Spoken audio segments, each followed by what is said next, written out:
Bonjour, voici un petit tutoriel pour faire nos premiers pas dans Fountainshine. Fountainshine est accessible avec cette icône qui se trouve ici dans l'éditeur, mais on la trouve aussi dans le manager et dans le studio. Utilisez plutôt le départ du manager ou de l'éditeur, car la fenêtre qui s'ouvrira ensuite offre plus de possibilités que celle qui vient depuis Studio. Donc, un clic sur l'icône TA. Après un petit moment où Fountainshine doit charger des fichiers, voici la fenêtre qui s'ouvre. Vous voyez, on a trois onglets. Le premier, insérer, concerne le texte proprement dit. On choisit la police que l'on désire. Il y en a un certain nombre. Les détails de cette police se trouvent ici, même des textes, même des caractères que vous n'utiliserez peut-être jamais, sait-on jamais. Et ici, nous pouvons taper le texte. On le tape simplement en tapant sur le clavier.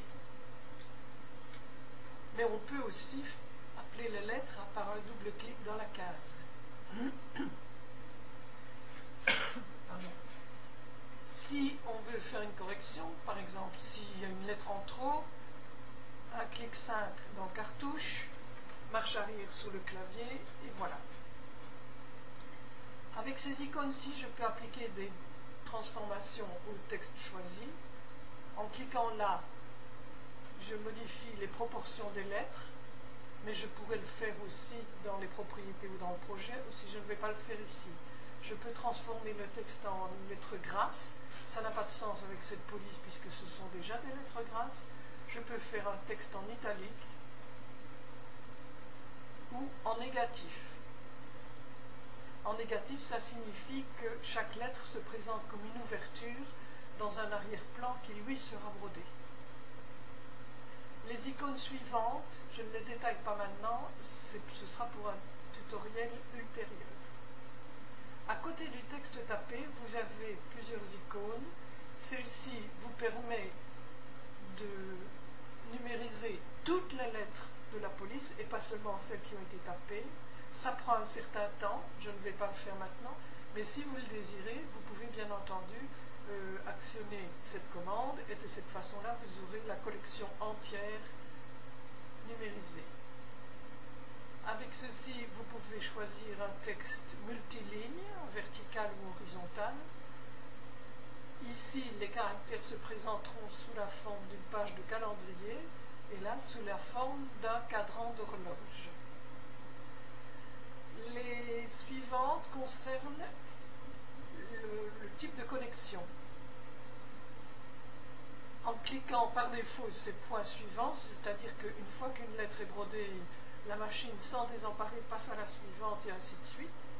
Tandis que si je coche ce petit carré, ça signifie qu'après chaque lettre, il y a un arrêt, une fixation du fil et une coupure si la machine le permet. Ici, je choisis de faire entre les lettres une connexion avec un petit saut ou avec des points de connexion. Je garde les sauts car c'est un petit texte. Comment est-ce que je connais les proportions de ce texte, les dimensions? Eh bien, je vais dans l'onglet Propriétés.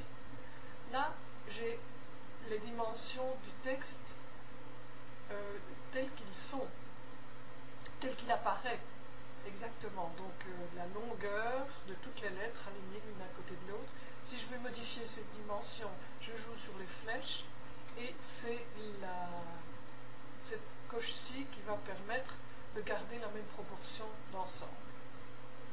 Par défaut, remplissage complet et contour fin, mais j'ai d'autres possibilités et je vous le montrerai tout à l'heure. Passons au troisième onglet, Projet. Là, vous reconnaissez la fenêtre que la mamie vous a expliquée dans sa vidéo numéro 19. Je ne reviens pas sur la signification de toutes ces petites poignées, mais rappelez-vous, elles servent à la distance, à la dimension, et ainsi de suite.